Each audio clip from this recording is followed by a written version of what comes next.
He thought asking her to leave was just another routine decision, but he had no idea he had just humiliated the one person who could destroy his career without raising her voice. The glass doors of the dealership slid open with a soft hiss, and Emily Carter stepped inside, her sneakers barely making a sound against the polished marble floor that reflected rows of luxury cars priced higher than most homes in the county. Sunlight poured through the tall windows, glinting off chrome details and pristine paint jobs, creating an atmosphere that whispered exclusivity, wealth, and unspoken rules about who belonged and who didn't.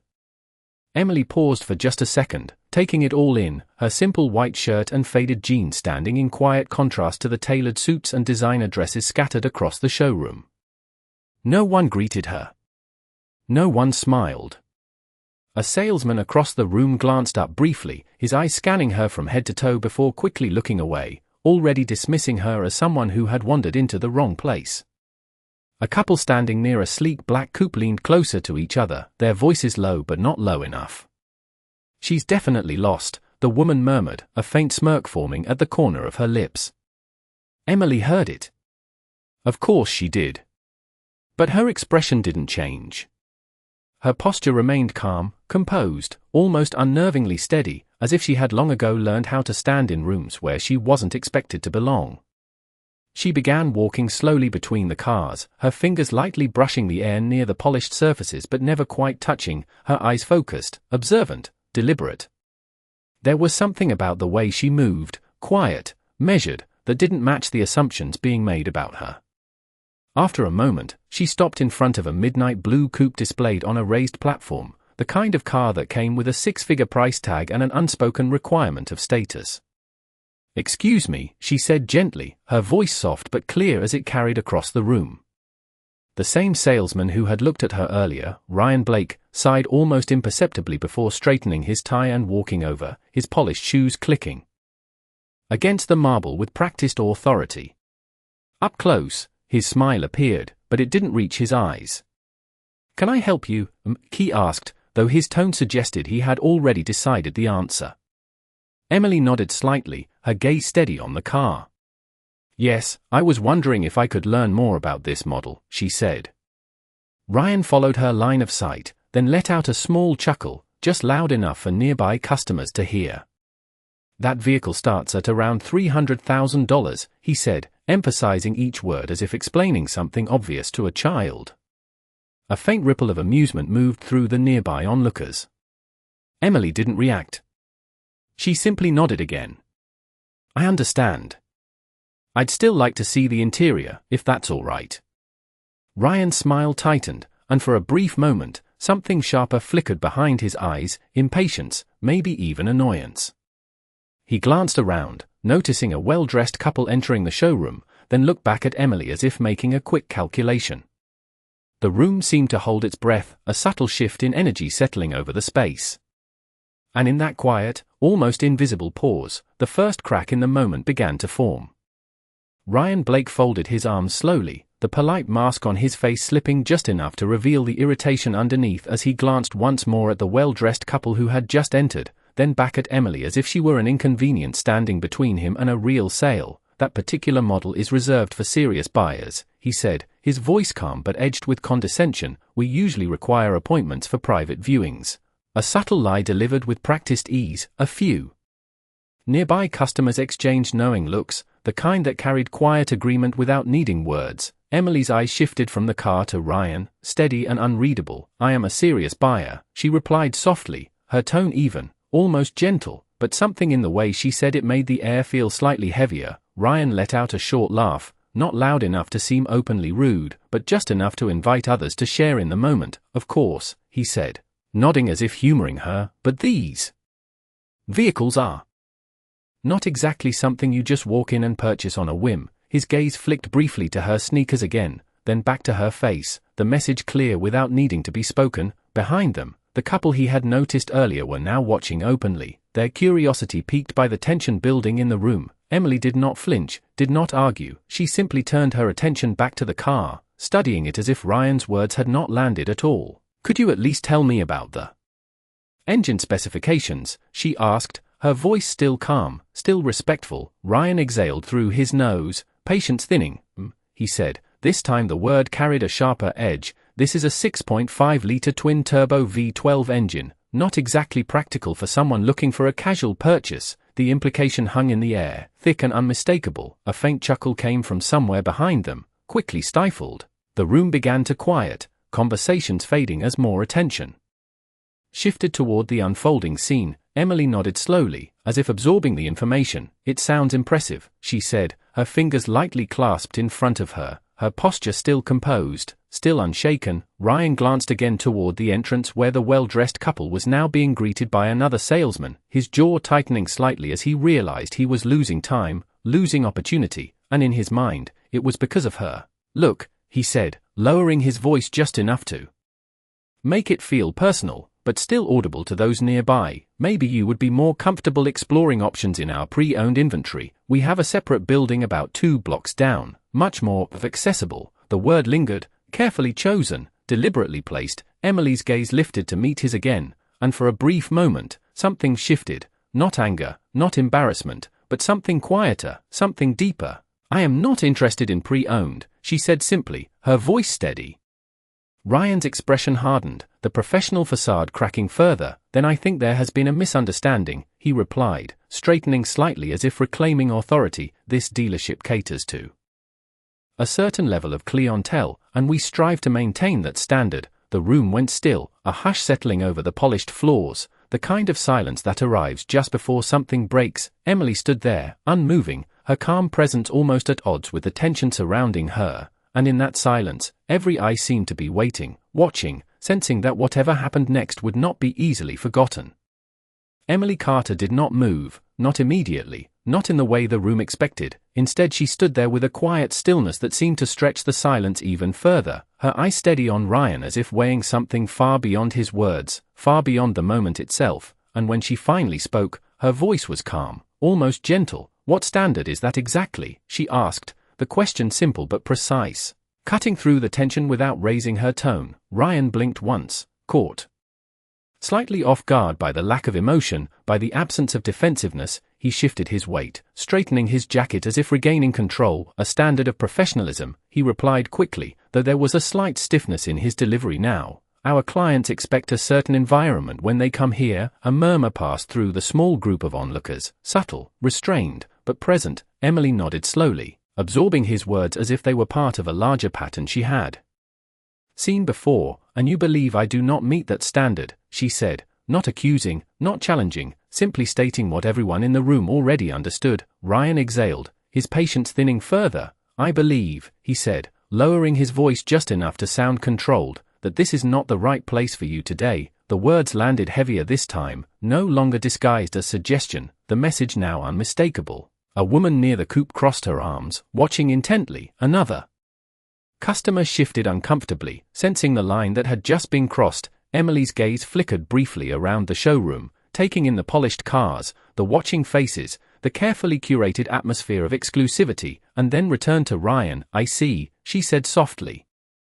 And for a moment, it seemed as though that would be the end of it, that she would simply turn and leave without another word, just another quiet exit that would be forgotten by the end of the day. But something in the air held, something unspoken, as if even the room itself was waiting. Ryan gestured lightly toward the glass doors, his expression now firm, final. "I am going to have to ask you to leave," he said, this time without any attempt to soften it, the words clear, direct, echoing faintly against the marble floors. And just like that, the moment shifted from subtle dismissal to open exclusion. The room fell completely silent, conversation stopped, movements paused, every eye drawn to the center of the showroom where Emily stood, alone but not diminished. She looked at him for a brief second longer, her expression unchanged, unreadable, and then she gave a small nod, not of agreement, not of submission, but something quieter, something more deliberate. "Thank you for your time," she said, her voice steady, composed, carrying just enough to be heard by everyone in the room. There was no anger in it, no embarrassment,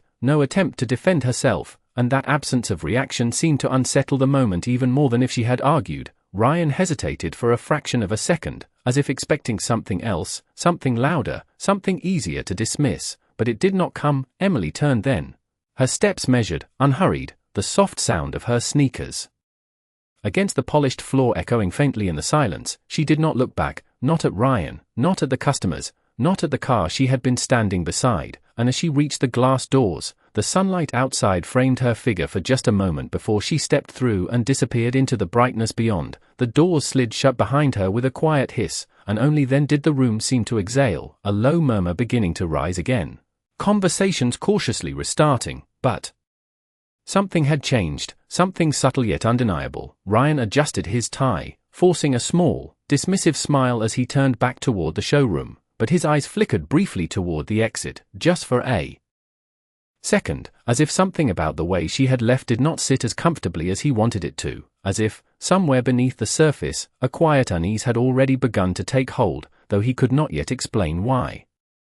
The rest of the afternoon passed as if nothing had happened, but something invisible lingered in the air, like a faint echo that refused to fade. Ryan Blake returned to his routine with practiced ease, greeting well-dressed clients, offering polished smiles, guiding them through features and financing options with the same confidence he had built his reputation on. Yet every so often, his eyes drifted toward the glass doors, almost unconsciously, as if expecting them to open again, as if expecting her to walk back in, which of course she did not. By closing time, the showroom lights dimmed slightly, casting softer reflections across the rows of luxury vehicles, the marble floors now quieter, emptier, the energy of the day settling into stillness. Ryan stood near the reception desk, reviewing sales notes, when one of the junior associates approached him hesitantly. "That woman earlier," the young man said carefully. "Do you think maybe we should have handled that differently?"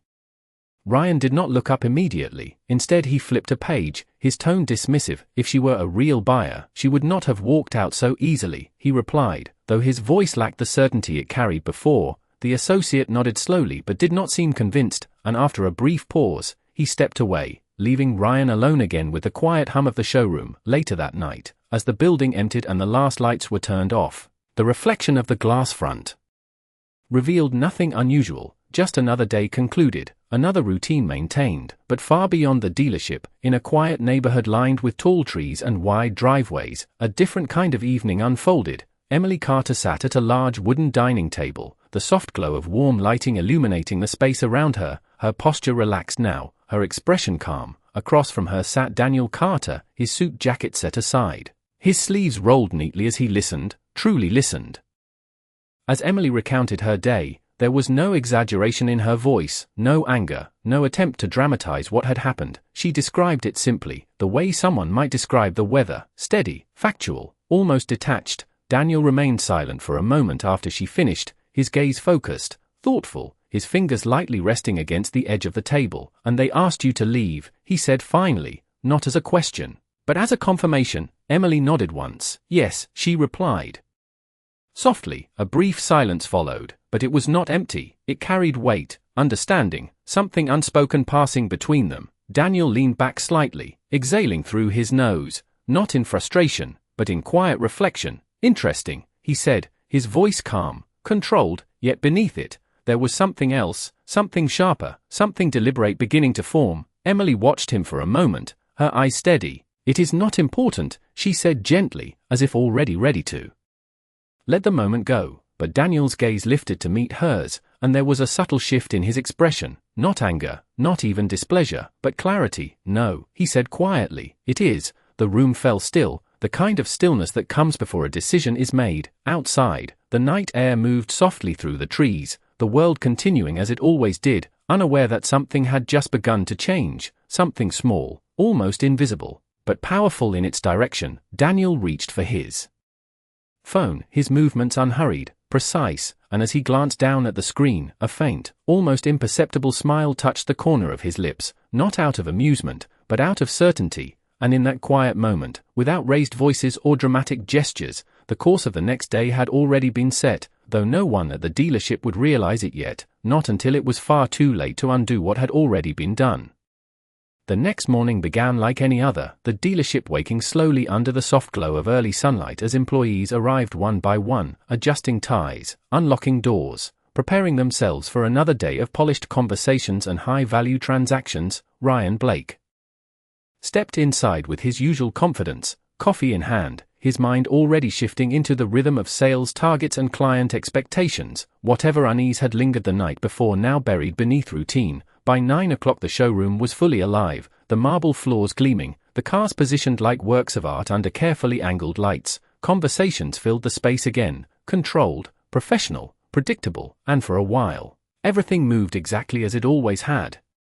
Until it did not. It started as a sound, distant at first, low and smooth, barely noticeable beneath the hum of voices, but then it grew, a deep, unmistakable engine note that seemed to carry a kind of quiet authority. Heads began to turn, conversations faltered, and slowly, almost instinctively, attention shifted toward the glass front of the building. Outside, a Rolls-Royce Phantom glided into view, its polished black exterior reflecting the morning light like liquid, its movement unhurried, deliberate, as if it had nowhere to be except exactly where it was going. The vehicle came to a smooth stop directly in front of the entrance, and for a moment, no one spoke. The room went still, a subtle tension rising as employees exchanged glances. Ryan frowned slightly, setting his coffee down as he stepped closer to the front, his curiosity pulling him forward despite himself. The driver stepped out first, moving with quiet efficiency to open the rear door, and then, slowly, a man stepped out, his presence immediately commanding attention without a single word. Daniel Carter adjusted his jacket with a calm precision, his tailored suit fitting perfectly, his posture relaxed yet undeniably authoritative. There was nothing flashy about him, nothing exaggerated, and yet the effect was unmistakable, the kind of presence that did not ask for attention but received it anyway. A senior manager near the reception desk straightened abruptly, recognition flashing across his face as he whispered something to a colleague. The ripple moved quickly through the staff, subtle but undeniable. Ryan's expression shifted, confusion flickering into something closer to concern as he watched Daniel approach the entrance. The glass doors slid open, and the air inside seemed to change as Daniel stepped in, his gaze sweeping the showroom once, calm, observant, taking everything in with a quiet certainty. Conversation stopped completely now, the earlier energy replaced by a charged silence. One of the sales associates stepped forward instinctively, his voice suddenly more formal, more careful. "Good morning, sir, welcome," he began. But Daniel did not respond immediately. Instead, he took a few more steps into the center of the room, his eyes moving across the space as if searching for something specific, something familiar, and then he stopped. His voice when it came was not loud, not aggressive, but it carried with a clarity that cut through the silence. "I am looking for my wife," he said, and just like that, the entire room seemed to freeze. Ryan felt a sudden, inexplicable tightening in his chest, his mind racing, trying to understand, trying to connect something he could not yet see. And in that moment, without anyone saying it out loud, the balance of the room had already begun to shift, though the full weight of it had not yet landed. No one moved at first, not even the manager who had stepped forward to greet him, because the question hung in the air with a weight that did not belong to ordinary conversations. Daniel Carter stood there calmly, his eyes scanning the showroom with quiet precision, not rushed, not uncertain, as if he already knew exactly what he would find, or what he would not. The silence stretched just long enough to make it uncomfortable, until the senior manager finally cleared his throat, forcing a polite smile back into place. "Of course, sir," he said carefully. "May I ask her name?" Daniel's gaze shifted toward him, steady and composed. "Emily Carter," he replied, and the moment the name left his lips, something changed, not loudly, not dramatically, but in the subtle way that truth rearranges a room. Ryan Blake felt it instantly, a sudden drop in his stomach, a flicker of recognition that he tried to suppress before it fully formed. But it was already there, unavoidable, unavoidable. Because he remembered her, the way she had stood, the way she had spoken, the way she had walked out without reacting. His fingers tightened slightly at his sides, his posture stiffening as his mind began to race. The manager's smile faltered for a fraction of a second before returning, though now it carried a trace of uncertainty. "I see," he said slowly, glancing briefly toward the sales floor as if expecting her to appear, but she did not, because she was not there. Daniel took another step forward, his presence quiet but undeniable. "She was here yesterday," he continued, his voice even, not accusatory, not emotional, just factual, and somehow that made it heavier. The room went completely still again, every employee suddenly aware that this was no longer a routine interaction. Ryan swallowed, the dryness in his throat sharp and unexpected, his eyes flickering toward the manager, then back to Daniel, as if searching for a way to remain invisible in a moment that was rapidly making that impossible. The manager shifted his weight, his confidence beginning to crack under the pressure of not knowing. "Yesterday," he repeated, buying time, I will check with the team. But before he could move, Daniel's gaze shifted, slowly, deliberately, until it landed on Ryan, and when it did not waver. Ryan felt it like a spotlight, sudden and inescapable, his breath catching just slightly as the connection formed, as realization completed itself in the silence. Daniel did not raise his voice, did not step closer, he simply looked at him and said, "You spoke with her." It was not a question, and that made it worse, far worse. Ryan's mouth opened slightly, then closed, the words he might have used the day before suddenly gone, replaced by a heavy awareness of the room watching, of the shift in power that had happened without anyone announcing it. I am not sure, he began, his voice lacking its usual confidence, but even as he spoke, he knew it was not convincing, not to anyone, especially not to the man standing in front of him. Daniel's expression did not change, but there was a quiet certainty in his eyes now, something that suggested he had already seen enough, understood enough. "She told me she was asked to leave," he said, and the words landed with a finality that seemed to echo across the polished floor. No one spoke, no one moved, the silence pressed in from all sides, thick and undeniable, and in that moment, Ryan Blake understood something he had not considered the day before, that the person he had dismissed so easily had not needed to prove anything in that room, not then, not to him, because the truth of who she was had never depended on his recognition, and now, standing there, under the weight of that realization, he felt the first real crack in the certainty he had always carried, a quiet, irreversible shift that could not be undone. Ryan Blake felt the silence closing in around him, not the kind that fades after a moment, but the kind that lingers, pressing against every thought, every movement, every breath, his usual confidence slipping further with each passing second as Daniel Carter's gaze remained fixed on him, steady, unwavering, not demanding an answer, not raising his voice, yet somehow leaving no room for escape. The senior manager stepped forward quickly, sensing the tension escalating beyond control. "Sir, I am sure there has been some misunderstanding," he said, his tone carefully measured, trying to reclaim the situation, to smooth over what could no longer be smoothed. Daniel did not look at him, his attention still on Ryan. "Was there," he said quietly, and the simplicity of the question carried more weight than any accusation. Ryan swallowed again, his mind searching for something to say, something to regain ground. But every word he might have used the day before now felt hollow, exposed. He shifted slightly, forcing himself to meet Daniel's eyes, though it took effort. "If she was here, then perhaps there was some confusion about our policies," he said, attempting to return to the same language he had used before, the same tone of controlled authority, but it did not land the same way now. "Not in this room, not in this moment." Daniel's expression remained unchanged, but there was a subtle tightening in his gaze, not anger, but clarity sharpening into something more precise. "She said she asked about a vehicle," he continued, each word deliberate, and that she was told this was not the right place for her. The room seemed to shrink around those words, the employees standing nearby now completely still, their earlier composure replaced by a quiet awareness that they were witnessing something far beyond a routine interaction. Ryan opened his mouth again, but no immediate response came, because there was no easy way to reshape what had already been said, no way to soften it without revealing it. The manager stepped in again, more urgently this time. "We take customer experience very seriously," he said, his voice slightly strained. "If anything inappropriate occurred, we will address it immediately." Daniel finally shifted his gaze toward him,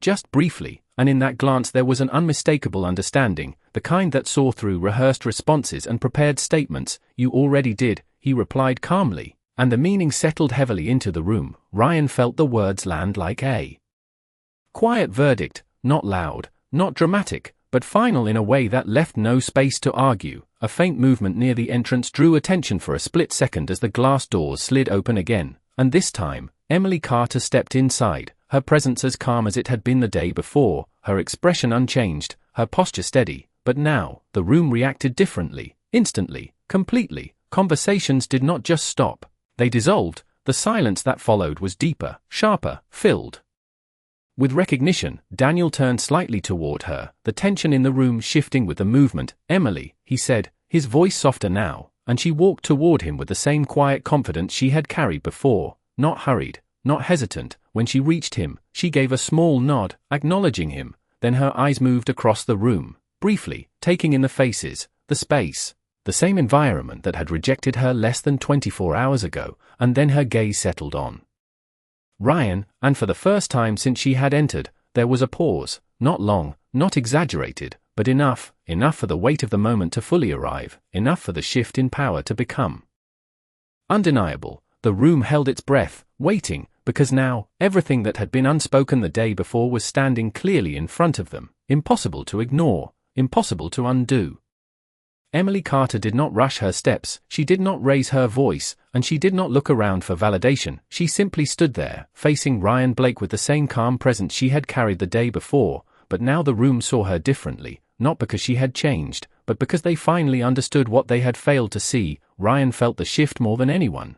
The weight of her quiet gaze pressing against the confidence he had relied on just hours ago, his posture stiff, his thoughts scattered, searching for something to say that would restore the balance that no longer existed. Emily tilted her head slightly, her expression composed, almost gentle. "I was here yesterday," she said, her voice soft but clear, and those 6 words seemed to echo louder than anything that had been said so far. The room went completely still, no movement, no whispers, just the unmistakable sound of truth settling into place. Ryan's throat tightened, his mind replaying the moment from the day before, the words he had chosen, the tone he had used, the assumptions he had made so easily, and now, standing in front of her again, he could not find a way to reshape any of it, because there was nothing left to reinterpret. Emily did not continue immediately, she did not need to, the silence carried the meaning for her, but after a brief pause, she added, "I asked about that car," her eye shifting briefly toward the midnight blue coupe, the same one still displayed under the lights. "Untouched, unchanged, and you told me this was not the right place for me." Her tone remained even, not accusing, not emotional, simply factual, and somehow that made it impossible to deflect. The manager stepped forward again, his composure now clearly strained. "If there was any misunderstanding," he began, but Emily gently shook her head once, not dismissive, just certain. "There was no misunderstanding," she said quietly, her gaze returning to Ryan, and in that moment, every layer of what had happened was laid bare, without exaggeration, without distortion, just the simple reality of it. Ryan's lips parted slightly, but no immediate response came, because the usual defenses, the explanations, the justifications, none of them fit here, not under the clarity of what had been said. Daniel stood beside Emily, silent, his presence steady, not intervening, not speaking for her, allowing the moment to unfold exactly as it was meant to, because this was not about power being displayed loudly, it was about truth being revealed quietly. Ryan finally spoke, his voice lower now, stripped of its earlier certainty. "If I said something that came across the wrong way," he began, but even as the words left his mouth, they felt insufficient, incomplete, because they tried to soften something that had not been accidental. Emily listened without interruption, her expression unchanged, and when he finished, she simply held his gaze for a second longer, not in anger, not in triumph, but in something deeper, something that carried understanding and finality at the same time. The room remained silent, every person present aware that what they were witnessing was not just a confrontation, but a realization, one that could not be undone, one that would stay long after this moment passed. Emily then shifted her attention briefly to Daniel, a small, almost imperceptible exchange passing between them, and then back to Ryan. "You did not say it the wrong way," she said softly, and the weight of those words settled even heavier than before, because they removed all ambiguity, all room for reinterpretation, leaving only the truth as it was, clear and unaltered, the kind of truth that does not need to be raised to be heard, the kind that lingers long after the words themselves have faded. And in that stillness, the entire room seemed to understand, not just what had happened, but what it meant. No one spoke after that, not immediately, because there was nothing left to clarify, nothing left to explain. The truth had already settled into the room with a quiet finality that no raised voice could have matched. Ryan Blake stood there, the weight of it pressing against him, not from anger, not from accusation, but from the simple realization that every assumption he had made the day before had now been exposed in full view. The manager shifted beside him, his composure unraveling further as he stepped forward with urgency that felt almost too late. "Mr. Carter, we sincerely apologize for what happened," he said, his tone careful, controlled, but unable to hide the strain beneath it. "This is not how we conduct business, and we would like to make this right." Daniel Carter glanced at him briefly, his expression calm, unreadable, and then his gaze returned to Emily, as if the decision had never belonged to anyone else. Emily stood quietly, her posture unchanged, her presence steady, and after a moment, she spoke, not loudly, not dramatically, but with a clarity that filled the silence. "I did not come back for an apology," she said, and the words landed gently, yet firmly, removing any illusion that this moment could be resolved with rehearsed responses. The manager paused, uncertain, his prepared words losing their place. Then, "How can we assist you today?" he asked, his voice softer now, more cautious. Emily turned her gaze once more toward the midnight blue coupe, the same car that had stood untouched through all of this, its polished surface reflecting the stillness of the room. "I wanted to understand something," she said, her eyes moving slowly across the showroom. "How you decide who belongs in a place like this?" The question lingered, not as a challenge, but as something deeper, something that required more than a quick answer. No one responded, because there was no answer that would not reveal more than they wished to admit. Daniel stepped slightly closer, his presence steady beside her, but he did not interrupt, he did not take over, because this moment was not about power being asserted loudly, it was about something far more precise. Emily looked back at Ryan, her gaze calm, unwavering. "Yesterday, you looked at me and decided I was not worth your time," she said softly, "not because of what I said, but because of how I looked." Ryan lowered his eyes briefly, the truth of it impossible to deny now, stripped of all the layers he might have hidden behind before. He began, but the words faded before they could form, because there was nothing left that could change what had already been done. Emily watched him for a moment, not with anger, not with satisfaction, but with a quiet understanding that seemed to carry more weight than either, and then she took a small breath, her voice steady as she spoke again. "Today, nothing about me is different," she said, "except that now you know something you did not know before."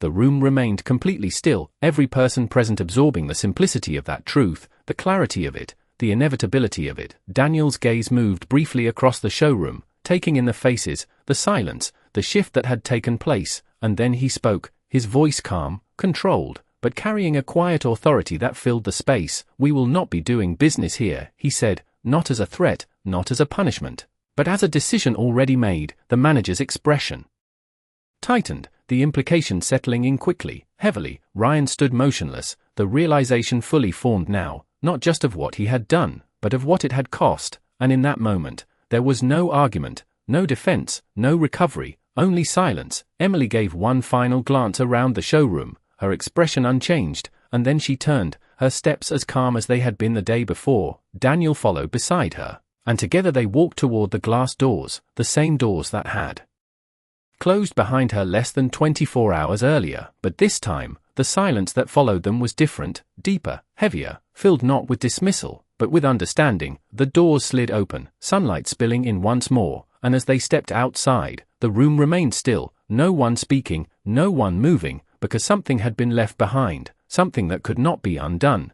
and in that quiet, the meaning of it lingered long after they were gone, a reminder that respect is not determined by what is seen, but by how one chooses to see.